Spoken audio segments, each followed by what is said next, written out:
Alors, je vais vous parler de changement climatique et d'institutions de santé en Suisse, et je vous dirai pourquoi en Suisse en particulier.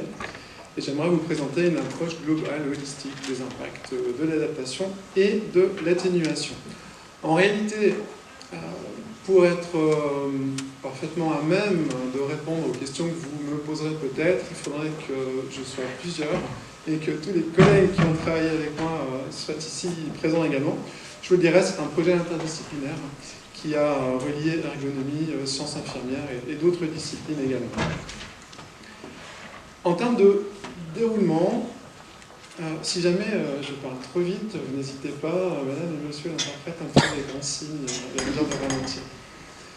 Alors, en termes de déroulement, je vais commencer par un petit mot sur mon positionnement institutionnel et disciplinaire pour comprendre d'où vient le propos que je vais vous tenir. Je vous évoquerai rapidement quelques modèles et cadres de référence sur les institutions de santé et l'environnement, dans la lignée de ce qui a été fait par madame Decreux. Je vous présenterai l'objectif et les questions de recherche, ainsi que les méthodes et des résultats, avec deux volets de recherche, des résultats d'une démarche Delphi, une démarche qui vise à construire un consensus scientifique entre experts, et d'autre part des résultats d'entretien individuel menés auprès de représentants de services cantonaux de la santé publique, des autorités sanitaires en Suisse francophone, et des entretiens avec des dirigeants et dirigeantes d'institutions sanitaires. Tout ceci nous mènera à la conclusion. En termes de positionnement institutionnel et disciplinaire, mes collègues et moi travaillons dans ce qu'on appelle en Suisse des hautes écoles spécialisées. Je ne sais pas si vous avez ce système en Belgique,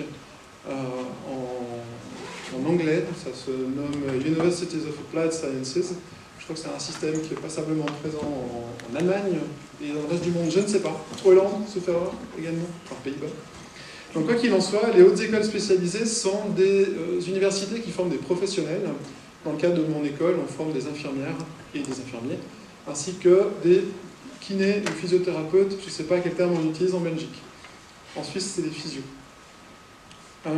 Dans ces hautes écoles spécialisées, on pratique de la recherche appliquée. On ne peut pas décerner de doctorat seul, mais par contre, on peut faire des doctorats en co-tutelle avec des universités. Donc pour ma part, mes collègues et moi, pour notre part, travaillons à la Haute École Arc du canton de Neuchâtel, dans le nord de la Suisse francophone. Je travaille à Sion, dans le canton du Valais, qui est une région particulièrement exposée au changement climatique. Le climat se réchauffe davantage que la moyenne nationale. Et puis, je suis également chargé d'enseignement en ergonomie à l'université de Neuchâtel.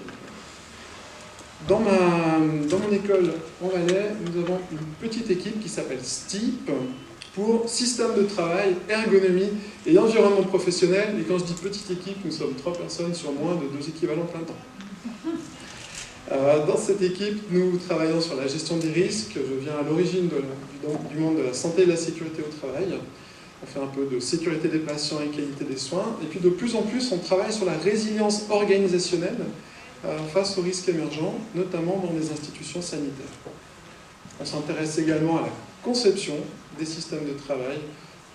Par exemple, j'enseigne et je fais de la recherche sur la collaboration interprofessionnelle, ou sur les environnements de santé, ou sur l'ergonomie organisationnelle. Alors, comme ça a été dit tout à l'heure, je suis ergonome. Je ne sais pas à quel point vous êtes familier de l'ergonomie. Peut-être que pour vous, ça évoque une table et une chaise. Alors, pas vraiment, en réalité. L'ergonomie, du grec ergon, travail, nomos, la loi, la règle, est une discipline scientifique qui s'intéresse fondamentalement aux interactions entre les humains et les autres composantes d'un système de travail, d'un système de production, ou plus généralement d'un système socio-technique, avec des dimensions humaines et techniques. C'est une profession qui applique des théories, des principes, des données, des méthodes pour concevoir des systèmes socio-techniques dans un double objectif à la fois de bien-être et de santé d'une part et de performance globale du système d'autre part. Et on distingue habituellement 3 champs en ergonomie. L'ergonomie physique, qui est celle qui ressemble sans doute le plus à la table et à la chaise, mais pas que. L'ergonomie cognitive, qui s'intéresse à la cognition en milieu de travail, à la fiabilité humaine, aux erreurs humaines, à la conception d'interfaces, par exemple. Et puis l'ergonomie organisationnelle, qui vise à concevoir des systèmes d'organisation du travail adaptés aux besoins et au fonctionnement des opérateurs humains. So far, so good. Vous êtes sans doute familier de la notion de grande accélération. Pas. Oui, je vois des gens qui font oui. Vous devriez, je pense, vu le domaine d'activité. Donc, je ne vais pas rentrer dans le détail de ce phénomène, puisque vous le connaissez. Donc, c'est ces ensembles de courbes exponentielles qui décrivent l'impact des activités humaines sur le système Terre et sur ses ressources. On est clairement là-dedans quand on parle des effets du système sanitaire sur l'environnement.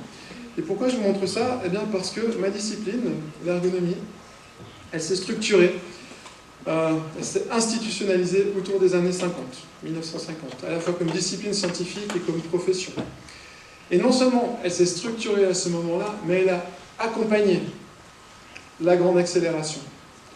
Comme d'autres disciplines, le management, la psychologie du travail, ou d'autres choses encore, on a été créé pour accompagner la reconstruction de l'Europe d'après-guerre, la reconstruction de la productivité européenne après-guerre, et tout ça en essayant de ménager la chèvre et le chou, donc de protéger les travailleurs et les travailleuses. Et on a fait ça avec beaucoup de cœur et d'efficacité sans doute. Alors le problème c'est que, ce faisant, nous avons contribué à la grande accélération, ce qui fait que de plus en plus de collègues se posent la question de qu'est-ce qu'on fait maintenant? Comment est-ce qu'on peut utiliser nos compétences et nos méthodes pour contribuer à changer de modèle? Alors sans rentrer dans le détail, on a un certain nombre de travaux sur la Green Ergonomics qui nous viennent d'Afrique du Sud avec Andrew Thatcher. On a en France des travaux de Valérie Poyot sur le travail et l'anthropocène. En France également, des travaux sur le développement durable en ergonomie. Et puis pour ma part, avec une collègue de Grenoble, j'ai travaillé notamment sur la gestion collective des dangers naturels qui sont accrus par le changement climatique. Donc ce que je vais vous présenter ici, c'est un travail relativement exploratoire pour une discipline qui traditionnellement ne s'est pas tellement intéressée à cette question-là. Dans ce projet-là, je l'ai dit en introduction, c'était une approche interdisciplinaire dans laquelle il y avait de l'ergonomie, des sciences infirmières, de la psychologie, un peu de politique publique, puis on s'est appuyé sur un collègue économiste, un spécialiste du changement climatique. Et on s'est fondé sur la notion de Resilient Healthcare ou un soin de santé résilient en français. Les soins de santé résilients, c'est un ensemble de processus, de mécanismes, de modes opératoires qui permettent à une institution et à ses membres d'anticiper des perturbations, mais aussi des possibilités d'action. Des processus qui permettent de surveiller un système de travail, de détecter des signaux précoces de changement. Des processus d'adaptation et de bricolage à la MacGyver pour adapter le fonctionnement à une situation de crise. Et puis des processus d'apprentissage organisationnel à partir de l'expérience. Et ces soins de santé résilients peuvent être observés à plusieurs niveaux. Un niveau micro, le niveau des individus dans une équipe, et comment est-ce qu'ils s'adaptent aux imprévus, comment est-ce qu'ils s'adaptent à un afflux excédentaire de patients au NHS pendant une journée de canicule, par exemple. Comment est-ce qu'on gère ce flux de patients, comment est-ce qu'on gère des pannes d'équipement, et ainsi de suite. À un niveau méso, on s'intéresse à la réorganisation des processus, des ressources et des pratiques en termes de dotation personnelle ou en équipement à l'échelle d'une institution. Et à un niveau plus macro, à l'échelle d'un système de santé. Il s'agit là de réviser des ressources et des pratiques au niveau des autorités et des organismes professionnels ou interprofessionnels. Alors, comme ergonome, on a habituellement une approche plutôt bottom-up, où on part du terrain pour voir comment les gens s'adaptent, donc une approche plutôt micro. Dans ce projet-ci, on a travaillé à un niveau plutôt méso, voire macro, et on n'est pas descendu sur le terrain, ce qui est donc un projet relativement inhabituel pour des ergonomes, mais ce qui explique aussi que je n'ai pas cherché à publier cet article dans une revue d'ergonomie. En matière d'effets des institutions de santé sur l'environnement, d'adaptation et d'atténuation. Il existe différents modèles, et un nombre croissant de modèles. Ça a été dit par Madame Depreux, les institutions sanitaires entretiennent avec l'environnement un rapport complexe et paradoxal, puisqu'elles prennent en charge des problèmes exacerbés par le changement climatique, mais en même temps, la santé est le 4e secteur de consommation avec un impact écologique important après l'alimentation, la mobilité et l'habitat. Elles représentent, ces institutions, en moyenne plus de 5% des empreintes carbone nationales. C'est un énorme business.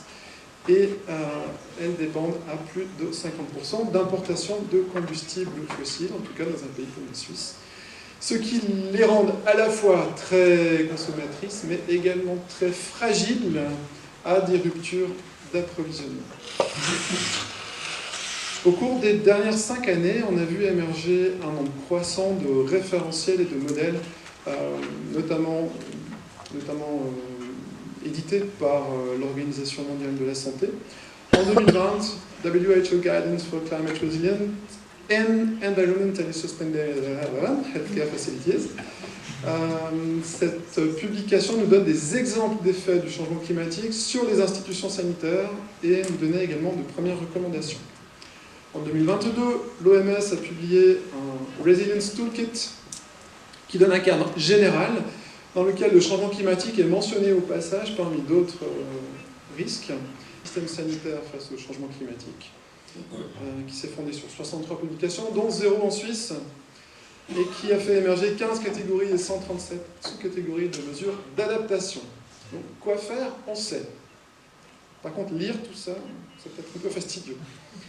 En termes d'atténuation, une revue systématique de Braithwaite et collègues, 2024, publiée dans BMJ, qui a identifié 250 publications, dont 0 en Suisse, avec 9 catégories de mesures d'atténuation et 27 sous-catégories. Pour la petite histoire, j'ai regardé le profil de Jeffrey Braithwaite sur Internet avant de venir ici. Vous connaissez Braithwaite? 900 publications, ce monsieur. Des dizaines de millions d'argent, comment est-ce qu'on dit, funding raised for research. Comme quoi, on peut être un spécialiste de la résilience, mais peut-être aussi en même temps très fortement pris dans la course à la performance. C'est juste parce que je suis jeune. Donc en résumé, on a une augmentation récente du nombre de modèles, de guidelines, de recommandations, qui, pour mon malheur, sont parus pour la plupart pendant la durée de l'étude que nous faisions, ce qui fait qu'on s'est retrouvé à vouloir publier un article et on nous a dit « Ouais, mais enfin, vous n'avez pas pris en compte les revues les plus récentes ». Forcément, elles n'existaient pas quand on a commencé. Ces publications mettent l'accent sur la résilience des systèmes de santé en général, ou sur les effets du changement climatique, ou sur les mesures d'adaptation, ou sur des mesures d'atténuation, mais peu sur l'ensemble. Vous trouvez peu de publications qui articulent ces éléments. Et puis il n'y a pas ou peu de publications sur la Suisse. Or, 3 petits points, suspense, roulement de tambour. Vous connaissez peut-être ce graphique tiré d'une publication d'Andrio et collègues 2023. On a 2 axes, l'axe du Healthcare Access and Quality Index qui va de 0 à 100, puis on va sur la droite, meilleur et plus accessible le système sanitaire, et sur l'axe vertical, la consommation énergétique per capita, avec une courbe exponentielle qui relie ces 2 paramètres. Et puis, vous voyez que la Suisse, alors soit elle est très bien placée, soit elle est très mal placée, soit elle est les deux en même temps, puisqu'elle a un système de santé qui est jugé de haute qualité et très accessible, mais en même temps elle consomme largement plus que d'autres pays. Et ceci pour un niveau de performance presque équivalent à la Suède, par exemple, à l'Espagne, aux Pays-Bas, à la Norvège, à la Finlande. Donc on consomme 4 fois plus que l'Espagne pour un score qui n'est pas extraordinairement beaucoup plus élevé. Donc ceci justifie qu'on s'intéresse à la Suisse. En termes d'objectifs et de questions, notre objectif est de proposer un modèle conceptuel qui soit concis et qui décrive les impacts du changement climatique sur les institutions sanitaires suisses, ainsi que les mesures recommandées. On s'est posé 3 questions. Quels sont les impacts probables du changement climatique? Comment ces impacts sont-ils perçus par des représentants des autorités sanitaires et d'institutions sanitaires? et quels sont les plans d'action mis en place par des directions d'institutions. On a fait du qualitatif avec 2 volets. Un premier volet dans lequel nous avons interrogé un petit panel d'experts, 10 spécialistes internationaux et internationales du changement climatique et des institutions sanitaires. L'objectif était de décrire les impacts du changement. Et pour cela, on a utilisé 3 itérations. On a commencé par des entretiens semi-structurés. On a élaboré une liste d'items, 114 items, qu'on a ensuite soumis à évaluation par les membres du panel. On a réitéré ça jusqu'à arriver à un consensus. Et le livrable, c'était une typologie d'impact et de mesures. Le deuxième volet s'est réalisé auprès d'institutions. L'objectif était d'explorer des représentations et un état de préparation. Et pour cela, on avait un échantillon de 19 personnes qu'on a vu en 14 entretiens. 5 entretiens étaient en binôme. On a fait une analyse thématique. Et puis on a évalué ces représentations et l'état de préparation. J'ai tendance à beaucoup gigoter quand je fais des présentations. Est-ce que vous m'entendez toujours bien? D'accord, merci. Alors, quelques résultats, en commençant par l'étude Delphi. Tout d'abord, sur les 114 items qu'on a présentés, on a eu un énorme consensus sur ces items. On manquait un peu de climato-sceptiques dans notre panel, puisque 89, comme on dit chez nous, 89% des items ont fait l'objet d'un haut consensus et ont été jugés importants. Je passe sur la liste. À partir d'une revue exploratoire de la littérature, on a élaboré un schéma conceptuel assez simple, dans lequel on a les changements climatiques qui ont des impacts sur la santé humaine, comme ça a été évoqué tout à l'heure. Ces impacts sur la santé humaine induisent une évolution des besoins et des attentes de prise en charge, évolution qui elle-même se répercute sur le fonctionnement des institutions sanitaires. On peut ajouter à ça des effets directs, qui sont par exemple les effets d'une catastrophe naturelle sur l'accessibilité d'une infrastructure de soins, tant pour le personnel que pour les patients. Je vous rappelle que je viens d'une région de montagne dans laquelle ça peut réellement poser des problèmes. Bon, d'ailleurs, en même temps, dans une plaine inondable, ça peut aussi poser des problèmes. Face à ces changements et à ces impacts, les institutions cherchent à s'adapter et éventuellement à atténuer, comme le fait le NHS. J'ai bien aimé cette évolution linéaire vers le bas en termes d'émissions de gaz à effet de serre. Et puis tout ceci est influencé par des facteurs de contexte divers et variés. Alors nos experts arrivent à un consensus élevé sur pas mal de choses, mais notamment sur les effets négatifs du changement climatique en termes de capacité des soins, avec un risque accru de manquer de ressources et de faire face à des épisodes de surcharge. Habituellement, dans la région d'où je viens, on a un pic saisonnier en hiver qui est lié aux accidents de ski de tous les Belges qui viennent faire du ski en Valais. On a de plus en plus un double pic saisonnier, un en hiver, parce qu'on a toujours des Belges qui viennent en Valais, mais aussi en été, en raison des effets des canicules. Des effets en termes de qualité et de sécurité, des diagnostics erronés pour des pathologies auxquelles on est peu habitué sous nos latitudes, des événements indésirables, des risques accrus d'infections nosocomiales et d'autres choses encore. Et en termes de conditions de travail, tout ceci, selon les experts, va conduire, et commence déjà à conduire, à une charge de travail accrue pour le personnel, un manque de maîtrise, de control en anglais, face à ces événements, des risques de déshydratation, de contamination, et ainsi de suite. Tout ceci représente une incitation à développer des modèles de soins plus durables. Ce qui ne devrait pas être trop compliqué, d'après le schéma qu'on a vu de la Suisse tout à l'heure. Et pourtant, et c'est une chose qui me fascine assez, c'est qu'à peu près tout le monde est d'accord pour dire que le système présente des problèmes de fonctionnement, depuis l'aide-soignante sur le terrain jusqu'au directeur d'hôpital ou à la directrice d'hôpital. Tout le monde fait le même diagnostic, mais tout le monde dit en fait on ne sait pas par où attaquer le problème, tout est verrouillé. Un consensus élevé entre experts en termes d'adaptation. Il s'agit de changer des modèles de gouvernance et de gestion vers davantage de décentralisation. C'était le thème de la conférence il y a 2 ans. En termes de prévention, de promotion de la santé, la Suisse est un particulièrement mauvais élève au niveau européen en termes d'investissement dans la prévention.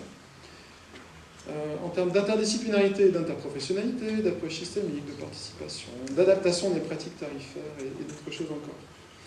Un consensus sur la nécessité d'améliorer les conditions de travail On est, comme vous, j'imagine, confronté à une pénurie croissante de personnel et à une érosion rapide des effectifs. Des mesures assez terre-à-terre aussi d'adaptation des horaires aux pics saisonniers que j'évoquais avant, des révisions de protocoles de sécurité, etc. Et puis des besoins logistiques en termes de reconception des bâtiments et de planification de l'approvisionnement en ressources. Sur le plan de l'atténuation, rien de très surprenant non plus, tout le monde est d'accord pour dire qu'il faut concevoir des infrastructures adaptées au climat actuel, adapter les bâtiments existants, faire du rétrofitting, réduire la consommation énergétique à différents niveaux, former les professionnels. Et puis un élément qui est particulièrement prégnant en Suisse, c'est de réduire la surconsommation de soins. Une directrice d'institution de soins à domicile a dit récemment dans un cours que j'organisais que dans la ville de Martinique, une toute petite ville que vous ne connaissez pas parce qu'elle compte moins de 20 000 habitants, dans cette ville, il semblerait que nous ayons la concentration au monde la plus élevée d'installations IRM, avec 6 IRM pour 18 000 personnes. Ouais, je ne sais pas si c'est beaucoup ou peu, mais c'est énorme. On a des laboratoires d'analyse médicale, des laboratoires de radiologie à chaque coin de rue en Suisse, en tout cas dans les villes.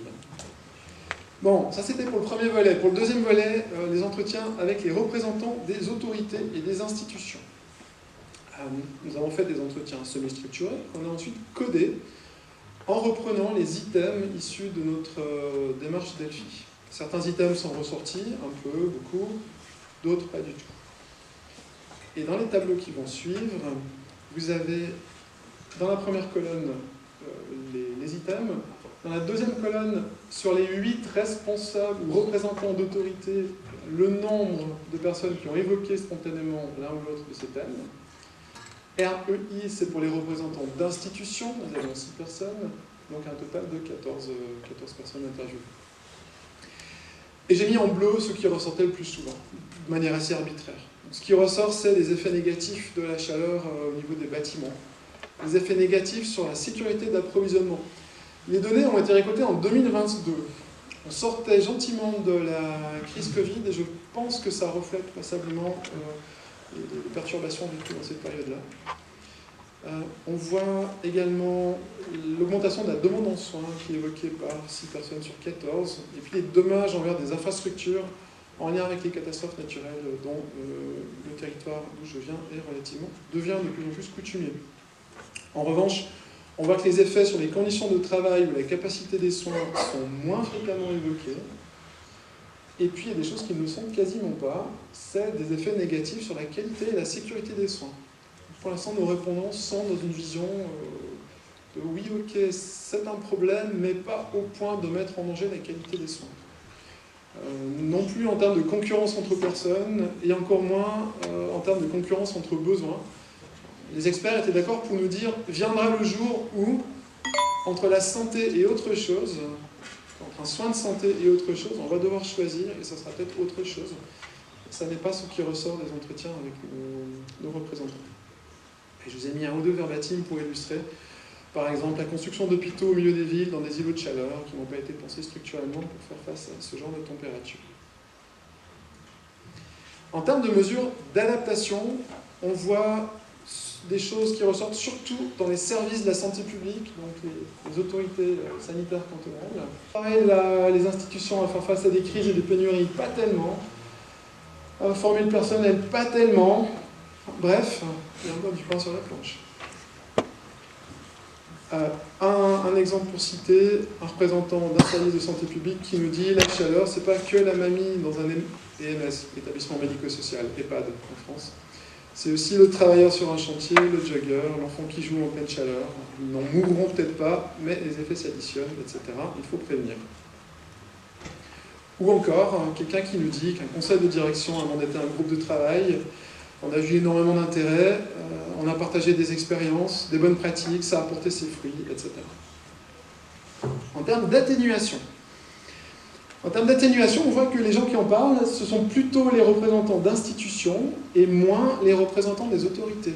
Et quand ils en parlent, ça tourne beaucoup autour de la consommation d'énergie, du recyclage, de la réduction des déchets. Ici, je vais le tenir. en termes de former le personnel au co-bénéfice santé-environnement, ou encore à la mobilité douce. Il faut prendre un exemple.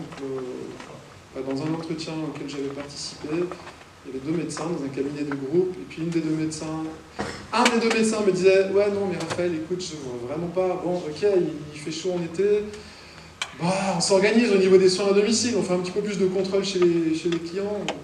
Voilà, c'est tout. » Et puis l'autre médecin me disait « Ouais, chez nous, on fait plein de choses. On n'a plus de gobelets en plastique, on utilise du papier recyclé. » On est quand même relativement loin des enjeux fondamentaux du système. Ou encore quelqu'un qui dit « On a contacté une entreprise pour acheter des pommes de douche pour économiser l'eau. C'est super, en termes d'économie, c'est innovant. » Vous me trouvez cynique? Pas du tout. Ou encore, l'hôpital fait beaucoup, il faut bien commencer quelque part. L'hôpital fait beaucoup, il y a beaucoup de panneaux solaires, le raccordement au thermoréseau, du chauffage à distance, etc., etc. Donc on économise sur notamment le chauffage des bâtiments. Et puis en termes de levier d'action, les gens nous parlent de collaboration intersectorielle et intercantonale. On a un système très fragmenté en Suisse, avec notre fédéralisme d'exécution. Les gens nous disent on a besoin de davantage de conscience politique et sociétale. Et ça, c'est une chose qui m'a beaucoup frappé. Dans les entretiens, tout le monde disait mais il faudrait que l'autre agisse. En fait, il faudrait que le niveau d'en dessus agisse. Mais tout le monde renvoyait au niveau d'en dessus. Et puis au niveau d'en dessus, il disait oui, mais en fait, il faudrait que sur le terrain, il bouge un peu. C'est le jeu de la patate chaude. Les gens évoquaient l'apprentissage, notamment lors de la crise Covid, comme un élément positif, le besoin de changer de paradigme, le besoin de créer de nouveaux postes, par exemple des infirmières spécialisées dans la transition climatique, écologique dans les soins, et puis des besoins au niveau des systèmes de subvention. Bon, je passe sur le verbatim. Et en termes d'obstacles, finalement, on retrouve en termes d'obstacles l'économie et la politique, notamment les limites du fédéralisme et puis les réalités économiques des institutions. Les gens déplorent un recul de la conscience politique et sociétale sur les aspects environnementaux, un manque d'impulsion politique, une absence de plan, de mise à jour des normes. En fait, les gens aimeraient bien qu'on leur dise quoi faire. Le cloisonnement des domaines, et puis certains nous disent « Ok, on a survécu à la crise Covid plutôt bien, mais finalement c'était un micro-phénomène comparé à ce qui nous attend. » C'est un petit peu abusif de dire que c'est un micro-phénomène, mais vous comprenez l'idée. En résumé, quand on compare les avis d'experts et les avis des autorités et des institutions, on a du côté des experts dans la démarche Delphi une typologie d'impact, l'urgence d'une préparation systémique, une vision globale, stratégique, une diversité de mesures à mettre en œuvre, qui sont formulées de manière assez générale. Ce n'est pas encore une recette de cuisine. Au niveau des entretiens avec les gens du terrain, il y a une conscience du changement climatique et de ses impacts, mais une logique d'action qui est très dispersée, sans cadre précis, avec des plans régionaux partiels, axés sur une région et sur une problématique comme la canicule, les maladies vectorielles ou les catastrophes naturelles. Un accent qui est mis sur l'atténuation, plus que sur l'adaptation, surtout dans les institutions, le sentiment de ne pas être prêt, et puis chez les optimistes, le sentiment qu'on va faire face parce qu'on a survécu au Covid. En conclusion, le changement climatique, c'est une nécessité de reconsidérer collectivement l'organisation des institutions, des pratiques cliniques, la nécessité d'impliquer les gens à tous les niveaux hiérarchiques. C'est également, alors là d'un point de vue d'ergonome, l'opportunité de redonner du sens au travail. Une infirmière impliquée dans la transition climatique disait, je suis désolé, c'est pas politiquement correct. Elle me disait textuellement, vous savez, pendant le Covid, on a beaucoup plaint les infirmières parce qu'elles souffraient, elles étaient en burn-out, elles voyaient la mort et la maladie, etc. Mais en réalité, il faut aussi dire que dans les soins aigus, on a vraiment kiffé, hein, parce que là, vraiment, on a eu du sens dans notre travail, on s'est senti vivre, etc. Je cite, hein, c'est pas moi qui le dis. Et elle dit, en fait, il faudrait faire la même chose avec la question environnementale. Ça sera un vecteur puissant pour redonner du sens à l'activité dans les soins. Et puis, je terminerai comme Myriam sur les futurs travaux de recherche. Je pense qu'il y a réellement un besoin de projet, pour le coup, de recherche-action à un niveau beaucoup plus local, beaucoup plus situé sur le terrain, pour voir comment les acteurs de la santé agissent au quotidien face à ça, et pour les aider à concevoir de nouvelles pratiques. Et puis je laisserai le mot de la fin à cette infirmière que je citais il y a un instant, qui disait également Quand les médico-soignants vont prendre le sujet à bras-le-corps au niveau international, là, ça va monter. Et c'est ce qu'on sent. Il y a la reconnaissance par les pairs. Et moi, j'ai la conviction que si on utilise cette espèce de sentiment d'urgence, de crise, alors oui, l'environnement pourrait être pris à bras-le-corps. Voilà. Et du coup, voilà.